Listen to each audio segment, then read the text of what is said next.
Welcome back to Left Anchor. I'm Alexei the Greek. And I'm Ryan Cooper.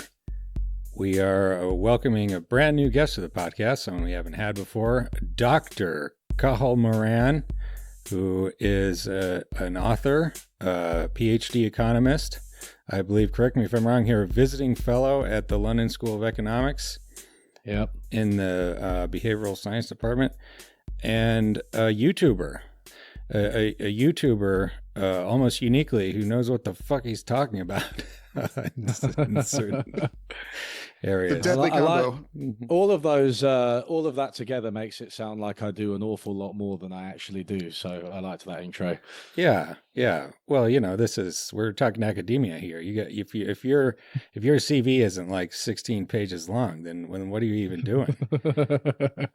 but we have you. We invited you on because we want to talk about your book, which just came out, which is called "Why We're Getting Poorer: A Realist Guide to the Economy and How We Can Fix It." Available from your preferred literature distribution facility, and also as an audiobook, which is read by Dr. Moran himself. And I recently finished that, and you will get a little bonus singing of a soccer chant, if I remember correctly, in there. So football, Ryan. Football. Sorry.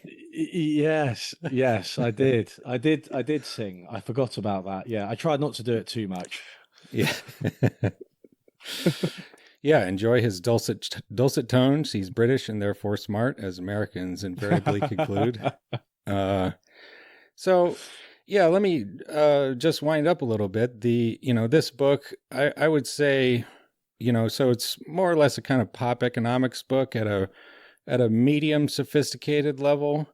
It's not an academic treatise or anything, and not intended to be. No one reads those. I would compare it. It is, in fact, quite similar to my book, except better because, as referenced earlier, you know what the fuck you're talking about. It reminded me a lot of John Kenneth Galbraith, actually. A lot of witty asides. His books are great, really excellent, but also, a lot of them quite dated today. No Simpsons references in his, I think. Yeah. I don't know what he was even doing back then, like cultural, unsophisticated. But yeah, so highly worth a read, great stuff. And, you engage with the literature, the economics literature at, I think, like the kind of perfect level of, you're not dumbing it down, but you're not like throwing in, partial differential equations to intimidate people or whatnot. So my first question is, why did you write this book, and what were you what are you attempting to achieve?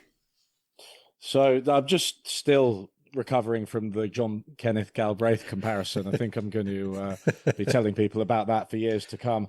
But no, look, it's interesting that you zeroed in on the how hopefully fine-tuned explanation it is, because that was originally the aim for this book. It was going to be an economics explainer, and I think when I first put the proposal together, it just had the name like Unlearning Economics, same as my YouTube channel, how the economy works or something like that. And it was just, I wanted to pitch things at a level that I don't think you really see very much. And as you implied, you've got this kind of juxtaposition between Baby's first economics book, where it's just a bit too explainy, and I mean, Freakonomics is guilty of this. I think it's kind of like, you're explaining things which are really quite basic, and it's really accessible and well written, right? But you're not actually getting that much out of it, really. You're not getting that much economics out of it. And then, of course, on the other side, you've got some of these books that are written.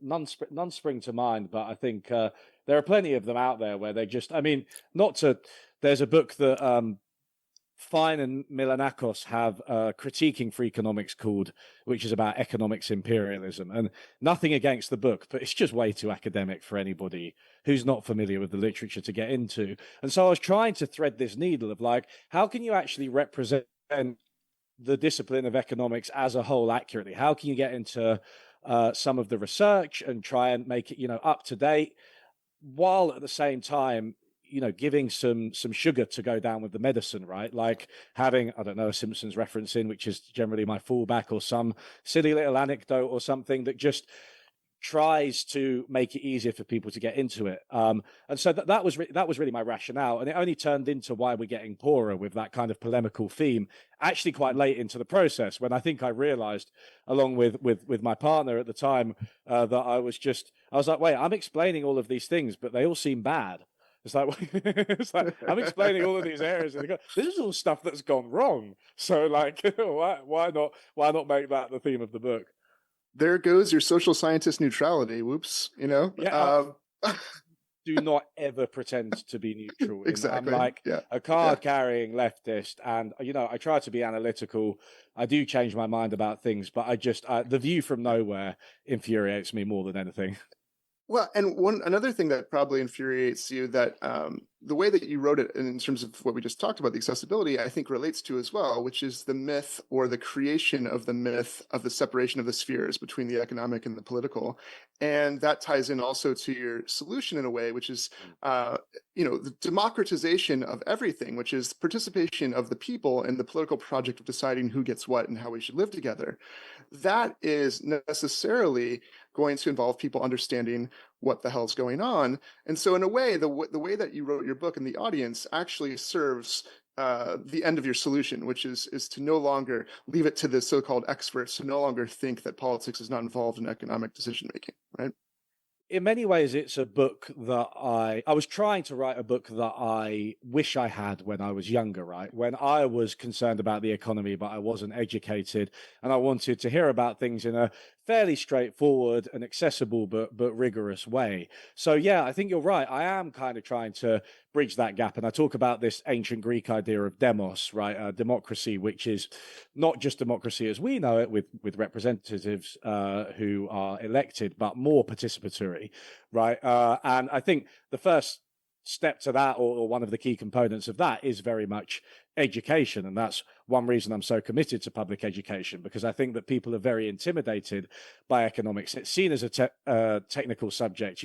Ryan, you mentioned partial differential equations earlier, right? Like, it's easy to drop in jargon, it's easy to drop in maths, it's easy to drop in loads of data, statistics and graphs and all that kind of stuff, and just intimidate people and just make them think that, the economy is this thing that's out there, and it's like a machine, and it's really hard to understand. Only the experts understand it.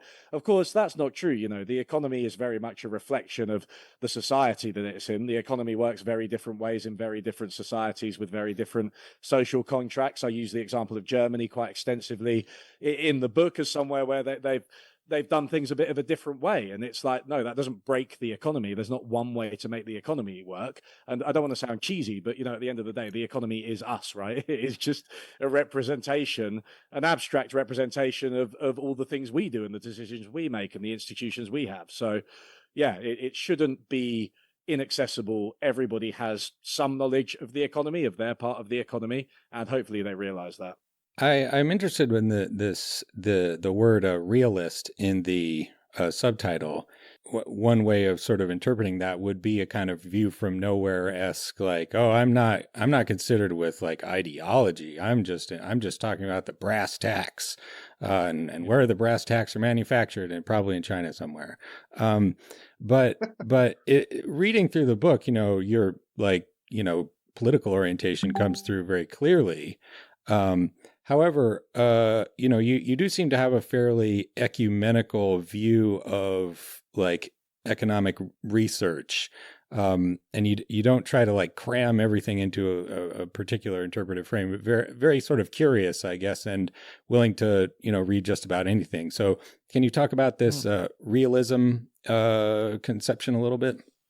I picked the title, the publishers picked the subtitle, is the short answer. But no, for me, realism is that you're absolutely right. And look, there's obviously a difference between like making stuff up and not making stuff up. I can accept that kind of, so hopefully I'm not making stuff up. But I think for me, realism is actually more about the new optimist debate, right? So this is where this idea of realism came from, and I think I do actually say it in the introduction, so I can't put this all on the publishers. I'm realistic. I'm not optimistic or pessimistic. I'm realistic, right? That means understanding the world that we have. It means understanding its pros and its cons. It means trying to understand the way forward and trying to problem solve, and trying to just, sorry, that's my dishwasher going in the background, and trying to just map out a path forward based on what is actually going on, right? So I think that kind of trying to pitch myself not at the point of just where the new optimists are, like Steven Pinker, who maybe we can talk about in a bit, but not also in an entirely pessimistic, nothing's working, everything's going to get worse, there's nothing we can do, kind of doomerist mentality. I think that was where realist came from. So that is my interpretation of that word. No, that's fair. And I think a good leftist too has their own kind of realism, which can sound utopian to others, but actually sees the kind of faux realism of the powerful who serve their interests by pretending, for example, as you get into, that austerity is actually the pragmatic, realistic thing, when it doesn't even work on its own terms and actually makes the problem worse, right? There's a bit of rhetoric in there for sure, I think, because realism is often the domain of those who preach austerity, and the Tories just are the absolute masters of this. We've got to balance the budget, we've got to cut spending, we've got to appease the economy somehow. And so I think recapturing realism is quite important, because I think realism should include some imagination as well. And, austerity doesn't work. Didn't work in the UK. We've had 15 years of sclerotic growth. We've had 15 years of declining physical and social infrastructure. The poor aren't doing well. The housing market's out of control. The NHS is in crisis. Take your pick. It doesn't work, and it doesn't even reduce the debt as well. They said that they'd eliminate the deficit by 2015, and they didn't. And so, it doesn't work at all. It's not realistic. It's completely unrealistic. Now, of course, there's this other question which you hinted at, which is, do they have an agenda that's apart from just thinking they're doing the economics right? And obviously, these things are intertwined. Their way of doing things happens to result in them and their mates receiving rather large dividends and investments and salaries when they leave government, right? How much is Boris Johnson getting paid at the moment? I don't know. I don't even want to say the number out loud. It's horrible. So it's self-serving, absolutely. But again, it's about the public, right? The public need to know that it's wrong. And then we can challenge it. I like the new realism that you've come up with, in the sense that, like, realism includes understanding the reality of what a billionaire actually is. And most people don't really understand numbers that large, and you do a good job of showing how different a billionaire is from a millionaire. And as you say, this is kind of, we need to educate the imagination a little bit to really understand that number, so we can understand the kind of power and control that's given over to billionaires, right? There's been some really great content out there where people have tried to illustrate the difference between a millionaire and a billionaire in using like grains of rice or something like that, right? And it's like, if each grain of rice is 100,000, then it's actually only 10 grains of rice to a million, right? And then you look at the billionaire and it's just a pile, right? That's not exactly the angle I go for. I think I'd say something about how long it would take to count to a million versus a billion, but I want to reconceptualize billionaires as something that's actually qualitatively different to a millionaire. Because a millionaire, look, it's great. I would be a millionaire. If you said to me, you can be a millionaire, fine. Then you'd be set for life. You'd be comfortable, very comfortable, in fact. But you wouldn't really have that much power. You'd have power over your own world, but you wouldn't have power over like politics, over the economy, over the media. That's what billionaires have. They have economic empires, right? From their own industries, behemoths like Amazon, through to the other industries that they acquire while using their wealth as collateral, like Musk did with Twitter, like Bezos did with Washington Post, through to other stuff, space travel. They're all obsessed with space travel, right? They're now in charge of space travel, it seems, right? Whereas, growing up, even for us growing up, right, wasn't that long ago, it was really a government domain, right? So you've just seen them go into increasing areas of life, and you've seen them extend their empires. They're not content with just squeezing their own industries, with getting an iron grip over their own industries. They need more, right? They want to acquire, as far as I'm concerned, in the long term, everything and take control of it. And a millionaire can't do that. If you've got £1 million, you can't do that, right? It's completely different, right? You can't buy up large sections of the economy, of politics and society. And that's why they're so dangerous. And I think we're seeing that even more than I anticipated when writing the book, because I submitted it in October. We're seeing it even more now with the control that billionaires, particularly Elon Musk, has over government. I think I would not want to be a billionaire purely from the amount of just brain damage it seems to cause people who have that much money. You just end up totally socially isolated. You can't be friends with anyone. You're just surrounded by toadies and yes men. Not a good time. Yeah, maybe back to this like question, the topic of like economic research. I thought Yes, it might be interesting to dig into a little bit of what you found that could be useful to a kind of a lefty, reader. As you know, I find in my experience that a lot of communities on the left online are sort of just knee-jerk suspicious of economic research, like in general, and particularly you have like the more like dogmatic Marxists or Marxist Leninists who think that you can just find everything's in capital and you don't ever have to read anything aside from that. aside from pretending you've read that. Right. It's a bit of a beast. And yeah, those critiques, I think, had a lot of purchase pre 2008 in particular. Like before the financial crisis, and yet since then, we're looking at 17 years later. I think it's fair to say the discipline has changed a fair bit. There's been a fair amount of new research people trying to figure out why the crisis happened and addressing some of the problems with, Milton Friedman, Friedrich von Hayek type of economics. You mentioned UBI, you mentioned like detailed supply chain investigations as opposed to just like, I think that a pencil would be difficult to create. And so nobody knows how to create a pencil. I think it was Charles Mills, the philosopher, who talked about how philosophy departments save a lot on experimental equipment because you only do thought experiments, which you just put yourself in the position, put your hand on your head, boom, experiment done. Anyways, could you get into a couple of those? Yeah, no, I'm glad you returned to that because I didn't get a chance to answer it last time, and this is my struggle, although I think that Mein Kampf. Some bad connotations. But so my answer might be quite long here, if you'll forgive that. But so the economics profession and sort of unlearning economics, my channel name, how useful is it? And this danger of like anti-intellectualism, which I see quite a lot of, these days. I think the economics profession really made a rod for its own back with their overconfidence before 2008. They thought that we had the great moderation. They thought the central problem of depression prevention had been solved. They preached deregulation and a sort of slightly soft form of neoliberalism. I think free trade, all of these things came back to bite us, and they just hadn't appreciated the problems with them. They hadn't foreseen the consequences of the policies they advocated. And then they basically came under sustained public criticism. I was one of those critics. I started the blog Unlearning Economics, the precursor to the YouTube channel, when I was an undergraduate. I was really dissatisfied with what we were learning. We started the organization Rethinking Economics, which called for drastic changes in the curriculum. Way too abstract, way too model focused, nothing on the real world, too much leaning towards like free market neoliberalism. So, I really have been a very vociferous critic of the economics profession. But like you said, as time went on, I think there are a few things that changed. One was that the profession responded to all of this criticism, right?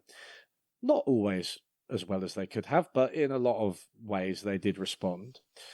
The other is that basically I just became more educated in the subject, and I went through master's and PhD level.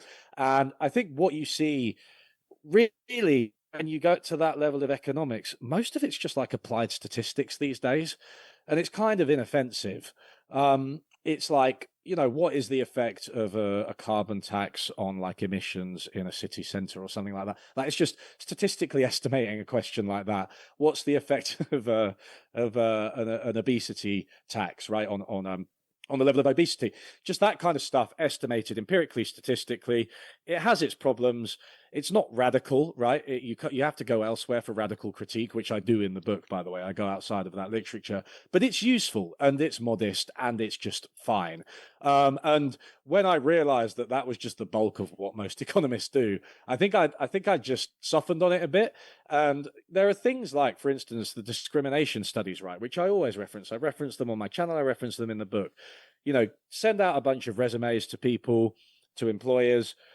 You make the resumes identical, except one name is a stereotypically black name, one's a stereotypically white name, or one's a woman's name and one's a man's name, etc., etc. You can find that there are disproportionate callbacks to the black person or the woman or other marginalized groups, right? That's a really good experiment. It's such a good experiment, randomly sending that out. It's such a well-designed piece of empirical work. It's really useful, and it's useful for demonstrating that discrimination exists, which is very much a progressive cause, right?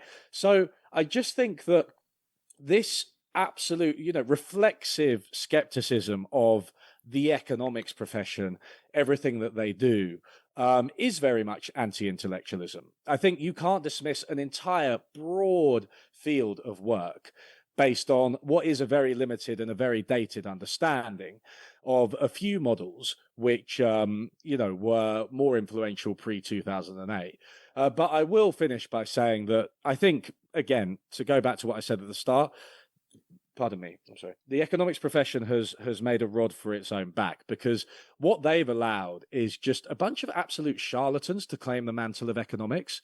And you were referencing Milton Friedman. I mean, to be fair to Milton Friedman, at least he had some good, well-respected work and research. But, you've got people like Thomas Sowell, who I go on about all the time now, but he's like, oh, this is just economics. Economics just implies right-wing things. You see that in the news all the time. We were talking about the Tories earlier, like balanced budget economics, austerity economics.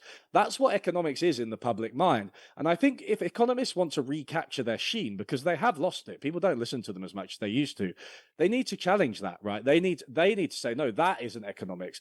This is economics, right? And change the public perception of it. So I think it's definitely, I would caution those who want to dismiss all of economics as don't fall into anti-intellectualism. Engage with it. Learn that it's a very diverse and broad field, and there are very useful and interesting things in there. But to economists, you need to do some work doing public communication yourselves. If you want to change the public perception of yourself, then get to work. Absolutely. And I think on the left, the MMT debates have kind of reinvigorated interest in economics a little bit. And no matter how you feel about that, I think it's a positive good that those debates have been going on for that reason, and for the creativity and imagination brought in. But also in your book, the same way that you understand economics is not a separate sphere from politics, besides bringing in economic research, you bring in, David Graeber, who's an anthropologist, yes, and Ellen Wood, who's a historian. So I think it's important that analyzing economics should include other disciplines that are connected to, because it is more than just, statistics, right? 100%. You're not going to learn very much, unfortunately, about the monetary system, and especially about its history, from economists. And you're not really going to learn much about the history of capitalism from them either, which is really odd to say out loud, but that's just the situation that we're in. There are subfields that deal with this thing, but they're not front and center. And the best work is done by others, right? It's done by, Mike Sinswood is like a sort of Marxist historian, and David Graeber was an anthropologist, an anarchist anthropologist, right? And there's also a lot of work in sociology, which I don't reference in the book, but like network theory with Mark Granovetter, that's really interesting on things like the labor market. So I think there is a lot out there on economics, and I think you called my approach economical, right, Ryan? I think that's a good word for it. I'm quite happy to bring in people from all schools of thought, all disciplines, when I think that they're making sense and their work is properly academically grounded. I only read Ellen Meiksins Wood for the first time about a year ago, and it was quite late into the book writing process.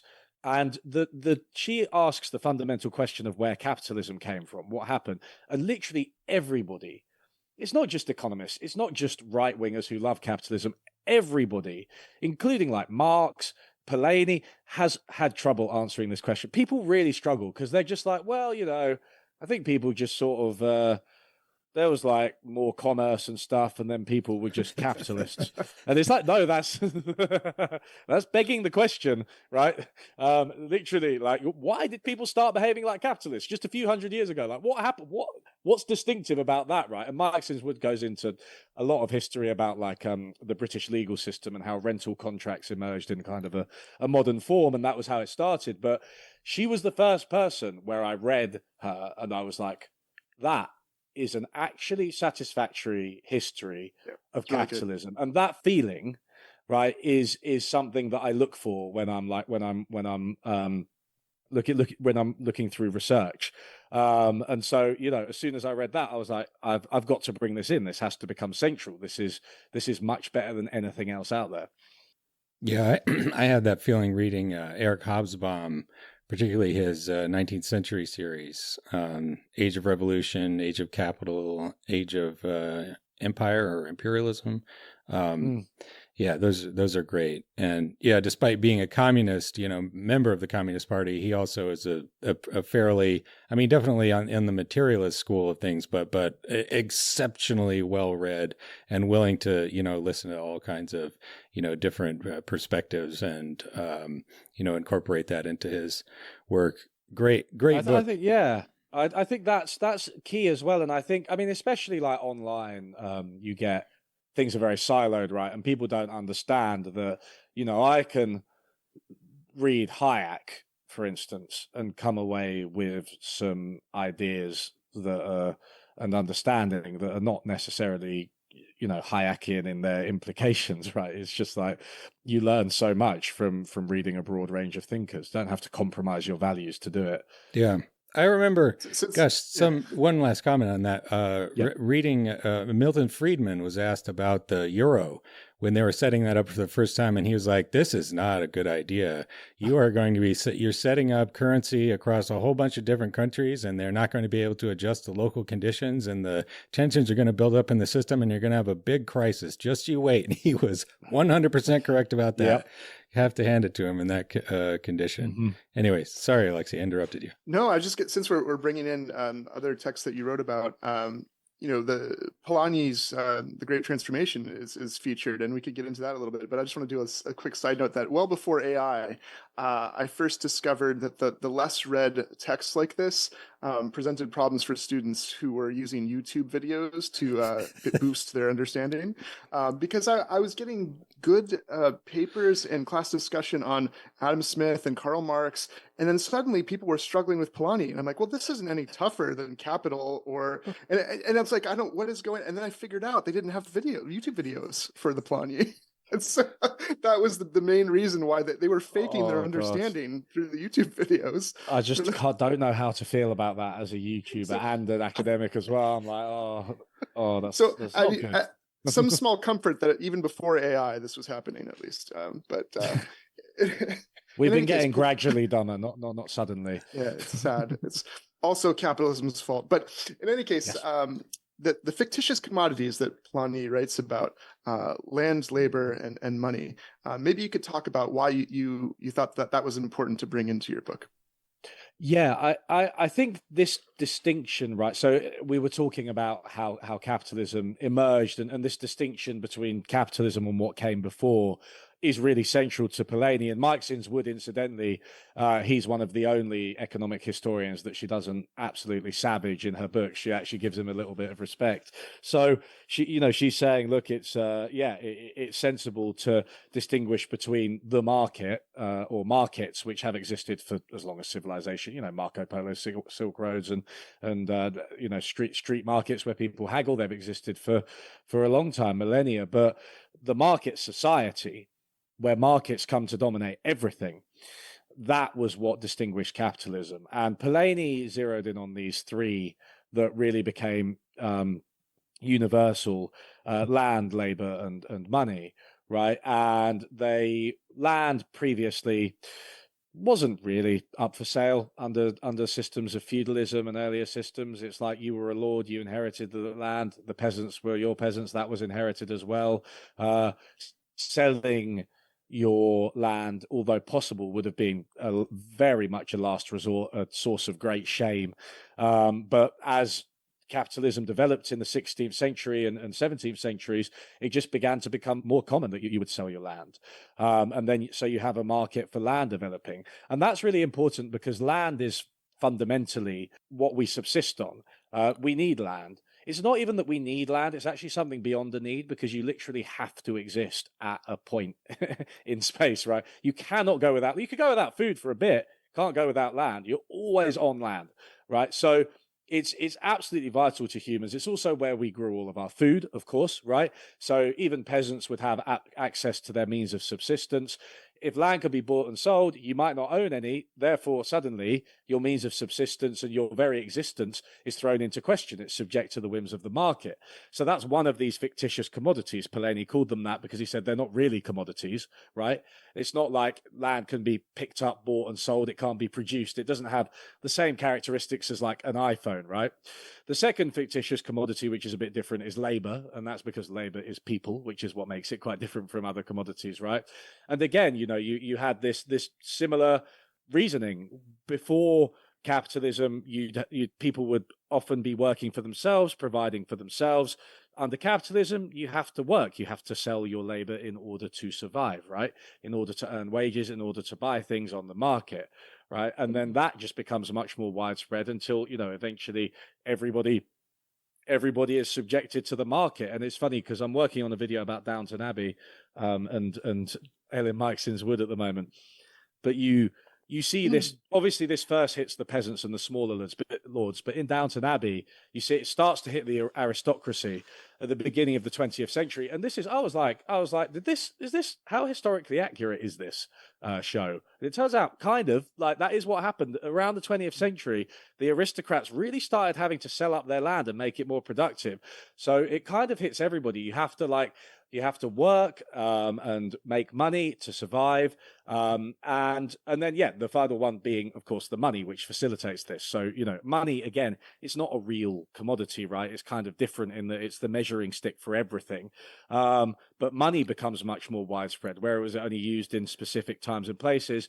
Now, most things can be bought and sold. You can buy and sell pretty much anything with money. It's almost completely fungible. You can use it for whatever you like.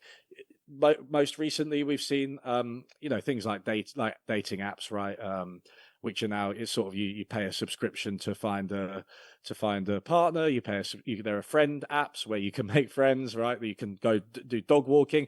Previously, you can see those things were like social, right? They were communal. You didn't pay to meet someone, but now, right, it's done through apps. So that's a whistle stop tour of Polanyi's three fictitious commodities: Right. land, labor, and money. Yeah, they're fictitious because none of them were created for the purpose of being bought and sold, right? Like Exactly.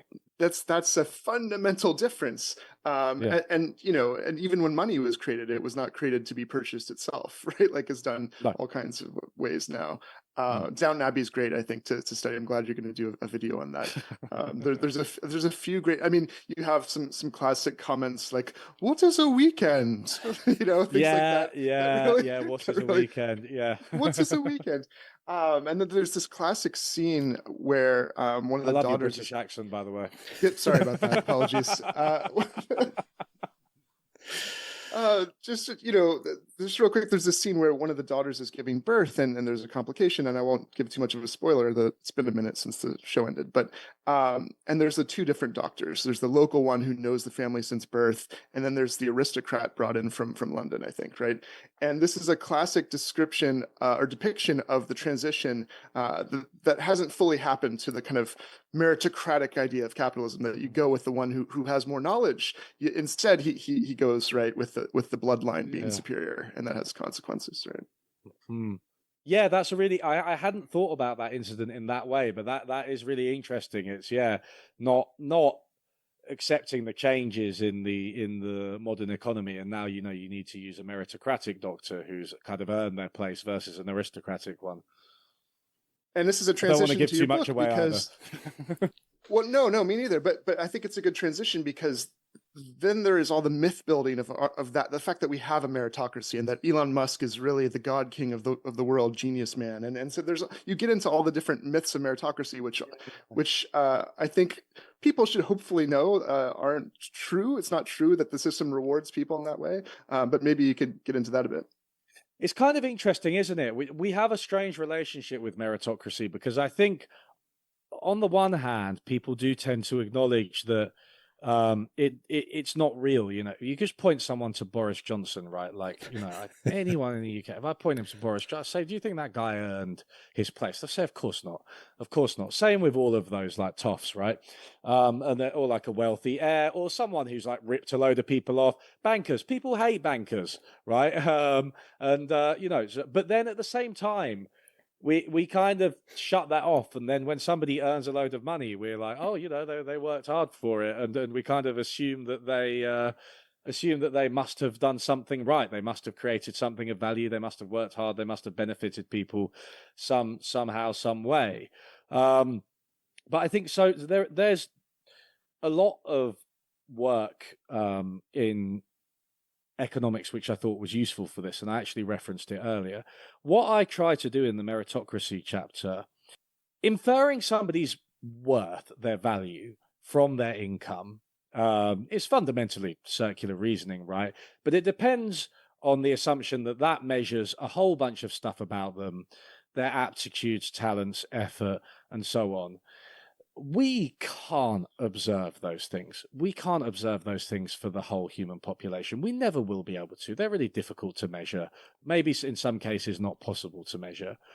Things like social connections. Did somebody get a job because of nepotism, because of an invisible favor? You can't know that.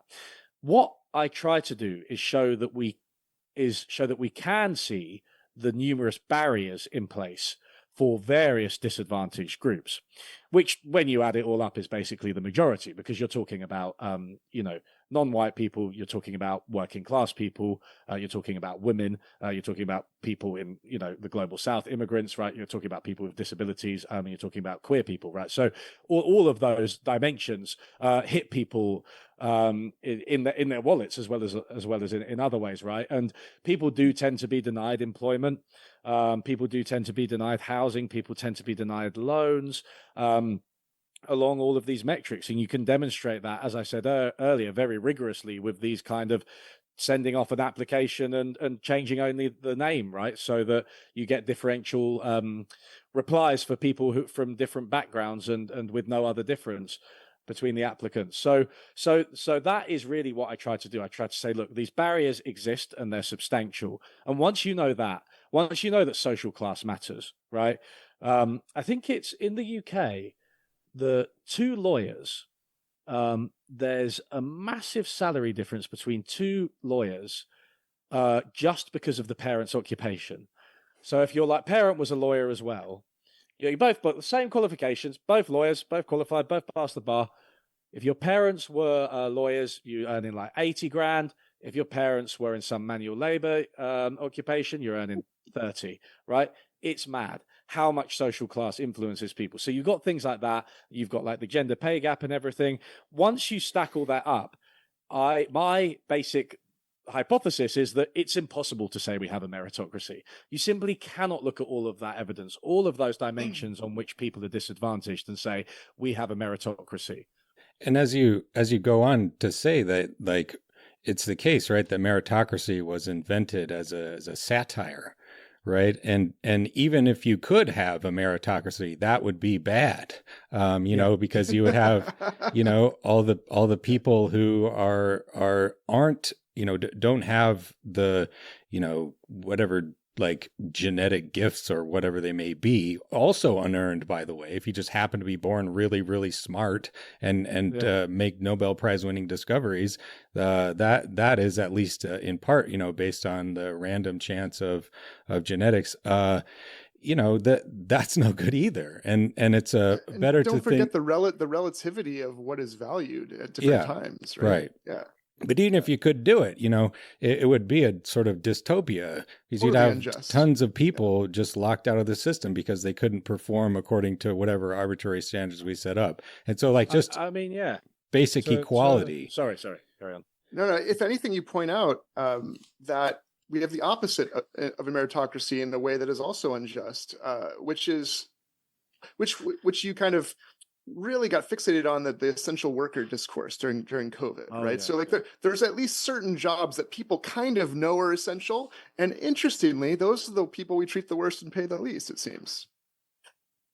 absolutely. Yeah, I mean, it's meritocracy is subject to the fundamental problem of like who decides what what's worth is, right? Who decides what value is? Who decides who's best? And one of the things that just struck me in the pandemic, and it's really weird because I feel like everybody's just forgotten it, but we identified in like a day who the essential workers were when we went into lockdown. Everyone was like, "Oh right, yeah, no, we know who needs to keep working for us to survive, right? Is bus drivers, farmers, nurses, and doctors, obviously, right? You know, people who work in distribution, who deliver things, who work in shops as well. Yeah, those guys, they actually provide the real stuff, right? All the academics, the YouTubers, the hedge fund managers, the people who work in marketing, they can sit at home for a few months. It's fine, like nothing's going to go wrong. Like everybody just knew that. It was like, oh yeah, and nobody even disputed it. Like everyone knew exactly who the essential workers were. It was madness, and the problem is, right? So it's that the essential workers are the people who are worked hardest, even outside of the pandemic, worked hardest, paid the least, and the least respected and valued, right? And that is something which just speaks to a real disconnect between some form of merit and pay and status in our economy. Yeah, I remember growing up, the cliche was, well, you want to grow up flipping burgers? And it's like, thinking about it later, like, well, feeding people, like that seems like fairly important. Somebody's got to do it. And of course, if you get a more high class coded type of flipping burgers, like working at a Michelin restaurant or whatever, suddenly now that's a respectable profession because you have a little bit of food on a really big plate and you drizzle some sauce over the whole thing. It's very simple.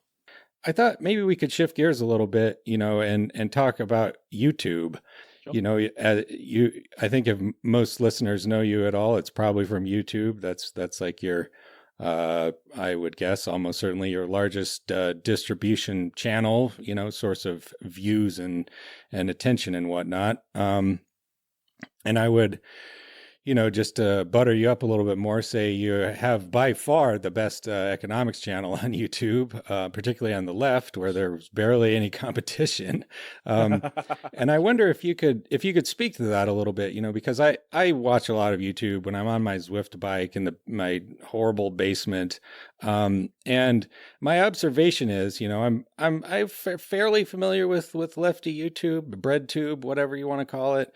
And I would say that in general, there's like good to very good stuff on pop culture, gender analysis, like feminist theory, particularly responding to conservatives. That's a really big point.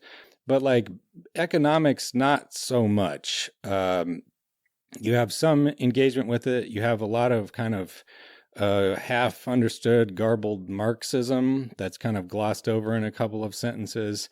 And a lot just kind of missing, it's just not a big topic of conversation, I notice. So, can you speak to that I mean, first of all, is that correct in your experience? And secondly, like, why do you think that is? And would it be possible to change it in some way? It's 100% correct, and it's why I started my channel, because I just saw very little economics, and what was there wasn't so great. And I did a series of response videos to the famous. That's how you got to hit the big guys, right, if you want to get attention. So I did a response to like Philosophy Tube, Sean, and ContraPoints, right, and it got a lot of attention, and I just why is there so little economics first? It may go back to something we were talking about, which is that economics has often been claimed by the right, And I think there's this idea that economics means we can't have nice things. Oh, you want a minimum wage? Sorry, well, basic economics, it's only going to cause unemployment. You want to spend money? Oh, basic economics, it's going to increase the debt. It's going to result in crowding out. It's going to result in inflation. And basically, any sort of progressive policy can and has been met with basic economics as a rejoinder. And so I think the right really dominated that narrative in public debate for a very long time. I think economics was very right coded, and it's not. There aren't many radical economists even today, but now it's much softer, and there are a few more left leaning economists and a few more activist interventionist economists. And I think again we can learn a lot from them. But I do think that in BreadTube's mind, economics is still that kind of, Thomas Sowell, Milton Friedman, University of Chicago neoliberal type thing that basically just comes in and tells you that capitalism is natural, the outcomes of the markets are optimal and just, and you can't do anything to change it. Now, if you think that's economics, then of course you're going to be like, well, forget economics. I'm not going to even engage with it. That just sounds completely ridiculous, completely antithetical to everything I believe. So I would, I think that's what's happened. That seemed to me to be what had happened. There's also this kind of, I mean, you mentioned like vulgar Marxism, people sometimes call it, right? I think there's this like, oh, let's just say that labor creates value, and then it follows from that capitalism is bad because laborers are exploited, and then that's enough. But you do get a lot of that. They just sort of say it, and you're just like, whoa, what? Marx didn't just say it. Like you got to justify your propositions and test them, right? But you get this kind. Hey guys, whoa! It turns out under capitalism, labor creates value. So that means that capitalism is bad, right?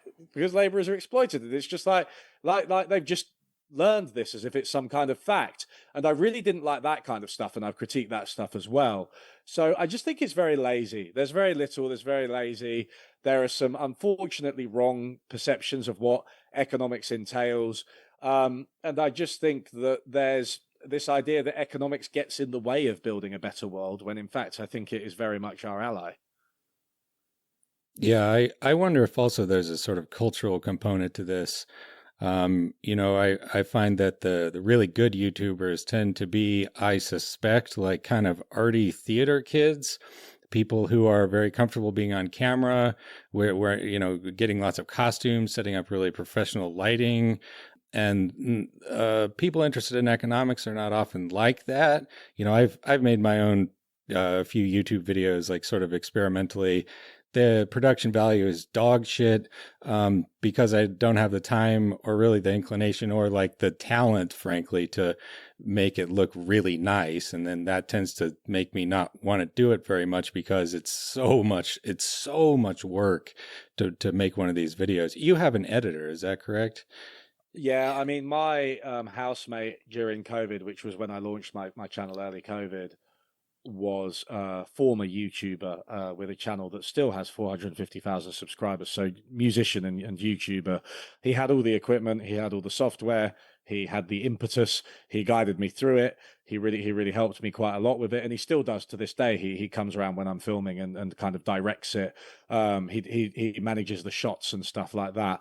And so yeah, you do need that kind of arty side to it, I think, to make it more interesting. And either you've got to incur a tremendous fixed cost, as an economist would put it, and just learn about all of that stuff from scratch with no training, or you hire someone to do it. But I just don't think most economists just wouldn't have the proclivity to do something like this. I mean, most economists, I can't. Sorry, guys, but I can't imagine most economists in front of a camera, like speaking in a lively manner, getting excited, cracking jokes and stuff. That's just not the way that they're wired. So it does select for these theatre kids, right? Who their values are all in the right place, but they're kind of annoying, and they don't really know very much about things outside of art. And I will, just to defend them, because I've been really mean to them. Like I love, like, ContraPoints is the absolute, like, yeah, the goat of YouTube. Absolute goat. Soon as she releases a video, stop what I'm doing, just watch it straight, not second screening. Like always amazing. So I do love this stuff, but I also think there's a problem. There's a subtle thing here which I've started to think about recently. If you're an artist, right, of any description, a creative, your interactions with capitalism are going to be universally bad because capitalism does not support art. It underfunds it. It homogenizes it. You have to, I've got friends who are like musicians, right, including my former editor. They make something, right, and then you get this like middle manager guy come in, like, hey man, I think what about if you just inserted some symbols here, man? It's like there are symbols there already, and like, yeah, I just think it could use some more symbols. It's like you're a capitalist, you don't know what you're talking about. You get paid loads of money, and you're just ruining this art. So I understand why they feel like that. Capitalism ruins art, so no wonder the theatre kids are so against it. Have you seen the film Inside Llewyn Davis, the Coen Brothers film? Yes, yes. It's a tremendous depiction of how capitalism ruins artists, right? Like it's just like Yeah. one long story about how feckless and arbitrary and difficult it is to just try to do something that you're good at that's not rewarded by the system, right? Absolutely. Well, we have a little time left. Is there any policy prescription stuff or kind of expanding the imagination of the possible that you want to think about? Alternatively, we didn't get into MMT, and also you mentioned Varoufakis, so we could, I'm curious what you think about maybe techno-feudalism. Basically, whatever you want to talk about at the end here that might have to do with kind of economics and the left moving forward in our imagination of what's possible. I'm going to definitely steer clear of the MMT stuff for now. It's a bit of a Quagmire. a poison chalice, a quagmire. Yeah, that's right. That's a good term for it. Unfortunately, except to say, I basically agree with them on all major points. But imagining a new economy. I think fundamentally, for me, it's about this idea we discussed at the beginning, right? It's about bringing the economy under democratic control. And that can take a lot of forms. There's things like worker democracy and other cooperatives, which I'm a bit of a champion of. I think that essentially there's no reason that an alien group of shareholders should own a company and have the rights to control what happens over it and who runs it. I think that, managers should be elected by workers and possibly consumers and communities, depending on the specific situation. There's a lot of evidence that this tends to benefit the workers. It reduces inequality within firms. It's good for things like employee retention. It's good for things like employee well-being. There's no evidence that it hurts productivity or efficiency or the bottom line, which makes a lot of sense when you think about it, because workers are the ones who know the most about their company. So if you let them run it, they'll probably run it better, if anything. And there's some evidence that they do run it better. So these things, but you can take democratic control of even things like inflation management, right? In Germany and a lot of North Central European countries, there are these boards. Unions have a say in these wage negotiations at a sectoral level, sometimes at a national level, which try to control inflation. Companies agree not to raise prices too much. Unions agree not to raise wages too much. You don't get this tit for tat, uncoordinated spiral. That's another form of democratic control, right? And of course, there's one which I think these days I would say is the fundamental one, even before the two I've just spoken about, which is just like inequality. I think fundamentally inequality is anti-democratic, right? If the marketplace is a democracy, which it kind of is, you vote with your money, right? You vote with your feet, then the rich have more say in it, right? And to the extreme of billionaires being able to control the government and control the media and so on, but also the millionaire who can afford a house in a nice-ish place versus someone who's in poverty who can't afford a house at all, right? So I think fundamentally, bringing things into democratic control entails equalizing incomes as well. And it's really interesting because I think a lot of the models that you get in economics that assume that markets are optimal, if you look into the fine print, there is kind of this assumption that people have equal endowments, right, at the start, that people have equal access to markets. And I think that's something which is obviously not true in the world today. I just think it's about bringing the economy under the control of the people and acknowledging that it really serves us rather than us serving it. To your point about inequality, you mentioned Graeber and his history of debt actually being prior to barter and to the traditional story has it backwards a bit into the Mm. evolution of where money comes from. But you also point out and highlight that money is a kind of IOU. Money is debt essentially. And if you think Mm. about inequality, what we're saying is some people we just owe them more in what we do and produce, and like some people, and then you have to ask, well, why? Why do we owe so much to this guy, right? And Yeah. why do some people? Why does no one owe anything to these people? Right, Yeah. and then you immediately see that your democratization piece really captures something significant, right? Yeah, it's funny because a lot of notes literally have on them that they are an IOU, right? A lot of cash has on it that it's an IOU from that country's central bank, and I think it is fundamentally something that you could say it's the central bank, but something that like the government and the society owes to people. I think that's a really nice way of putting it. And then, yeah, why are we so indebted to these billionaires? Why have we got? So why do we have to work to pay them off, right? Why do we have to grant them so much? Yeah, I think that's quite a powerful way of putting it, actually. Also, Yeah. a really upsetting way of putting it. Right, yeah. Yeah, there's anything, that I agreed with most strongly. I mean, definitely the need to democratize the economy. I mean, I've seen who was it? I think it was a British socialist, Ralph Miliband, who defines socialism as a thoroughgoing, democratization of the economy at all levels. Yes. And also just this idea that the economy is a construct. The economy is a government program to a first approximation, and you can change it in all kinds of ways.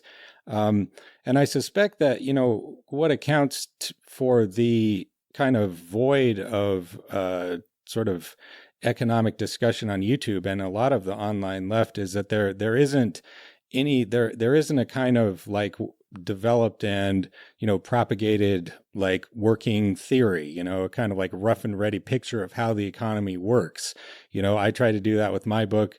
Nobody bought it. You've done it better in your book. Hopefully more people will buy that. But I think it's very important to realize that this can happen, and it happened to a great degree under President Joey freaking Biden, Mr. Credit Card, senator from MBNA. And, he was undergoing like a full scale reindustrialization of this country with the Inflation Reduction Act, the CHIPS Act, the infrastructure law. Yeah. Factory investment more than doubled in 3 years. We became self-sufficient in solar panels in the United States. I think the most impressive thing was that the labor market was so hot. There was such demand for workers that wage inequality went down by about 30% in 3 years. That was an incredible achievement that went almost totally unrecognized by anybody, including most of the left. Instead, the main complaint was just that prices were too high, that a burrito taxi was too expensive. And, as you get into your book, inflation was very, very painful for a lot of people, but, Yeah. it wasn't all bad. And it was like a lot of the good things that happened under Biden were because the administration internalized a lot of the critiques from people, like myself and Paul Krugman and so on, who said the great mistake of the Obama administration was not doing enough economic stimulus, not doing industrial policy. It's just it could be a very nasty lesson that the next Democratic administration learns, that what you need to do is keep prices low and maintain, a large supply of disposable workers who can be basically underpaid servants for the middle class. But it doesn't have to be like that. You can just root around in the guts of the economy and shift things around, and it actually is fine if you're careful about what you're doing. And Yeah. so Of course, like, and they, obviously Biden employed a lot of economists. He consulted Stephanie Kelton, who's one of the sort of leading lights of MMT, right? And I think it proved that industrial policy works. It proved that Keynesian stimulus works. It proved that MMT is valid as well, right? And I think that it was a real shame that we got. Well, to understatement of the century, it was a real shame that Donald Trump was elected. But like, but what we didn't do, I don't think, was I don't know. It felt like there was a reluctance to acknowledge the benefits of Bidenomics, right? There was a there was we weren't seizing on it, right? We weren't seizing on it They didn't want as to a take credit for success. it. They were Right. ashamed of it. That's part of why I mean, they buried all kinds of things and didn't promote it. And there's also the stimulus stuff was just emergency only. It was all very much still Yeah. influenced by this apologetic kind of neoliberal, the state really shouldn't do things, but if it does, we'll pretend that we didn't do it kind of logic, you know. Yeah, and Whereas you it's had you have Trump to with question his their signature on ideology. the stimulus checks. Trump is like, I Yeah, did it. yeah, I did it. Yeah, yeah, exactly. I don't, and I mean, I don't know. I guess this is beyond my remit, but I guess you have to ask fundamental questions about the Democratic Party, right? But like, it just, it was a massive success. It wasn't perfect, and sadly, I do think that what you said is right. The kind of concentrated cost of high unemployment is just electorally more advantageous than like the dispersed cost of high prices for everyone, right?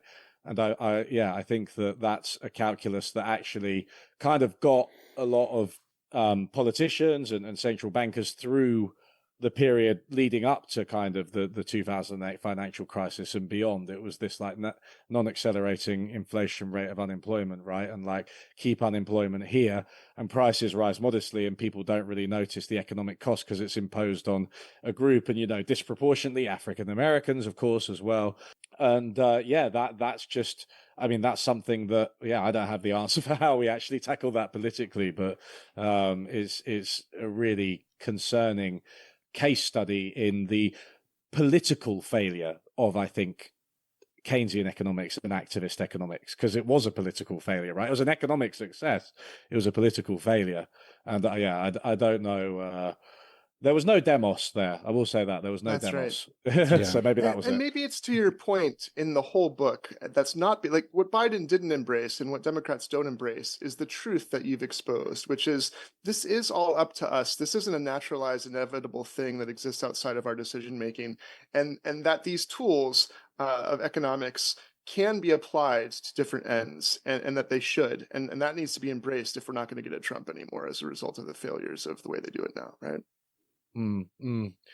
Absolutely, and I think, I mean, it's tricky as well because the media ecosystem is such that it's, you know, Trump can do the same things. I mean, obviously, like the price of eggs and stuff. He campaigned on the price of eggs, and now it's higher, right? There's like Dean Baker is the coffee and eggs have gone up, and Dean Baker calls it the war on breakfast, which I think is quite a good little name for it. Have you ever spoken to Dean Baker on this podcast? No, We no, should. but He's great. I've been reading him He's for great. 20 years. Yeah. He's great, yeah.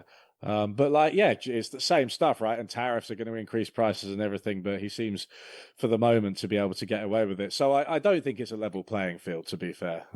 Yeah. Well, if people like you, if people read your books, they'd be more educated and they'd understand how stupid Trump is and how misunderstands the way tariff works and all that. It's another reason to educate the people and have the demos brought into these things. I Yeah. mean, it's only been out for 2 months and it needs a preface already. Like it's like everything's changed so much. I need to like, because it stops in October 2024, so I need to like write one and Time for a lay some second of this edition. out. Yeah, exactly. That's a classic economist scam. You know, you write your textbook and then you update it every year and you make all the students pay $150. Yeah, good old government monopoly that you can stuff down the throats of all the college students. Yeah. The new Greg Mankiw. A closing comment, I guess we're about out of time. Yeah, I think, you know, you compare an actually less successful version of Keynesian economics, namely the early New Deal, you know, which did not restore full employment. That took World War II. You know, they got it about halfway done and then turned to austerity in 1937 and brought the Depression back. But what they did have was just absolutely shameless propaganda effort. You know, it's like big old plaques on every single one of the public works projects that they were doing, all the post offices and powered dams and everything else. You know, this is brought to you by the Works Progress Administration. And then they also had an exceptionally gifted communicator as president who used the most technologically sophisticated or commonly, used medium of the time, namely radio, to advertise his, accomplishments and explain to the public what he was doing, rather than, basically a nearly dead guy who could barely talk and could not use YouTube. But, so I think it speaks to, sort of what we need politically, communication.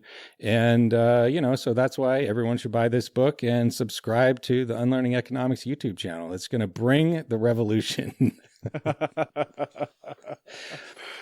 Anyway, Dr. Cahal Moran, the book is called Why We're Getting Poorer, A Realist Guide to the Economy and How We Can Fix It. All the wisdom of the prophets in there. Thanks a lot for coming on the show. Thank you so much. It's been really fun. And thanks for listening, everybody. We will see you in the next episode.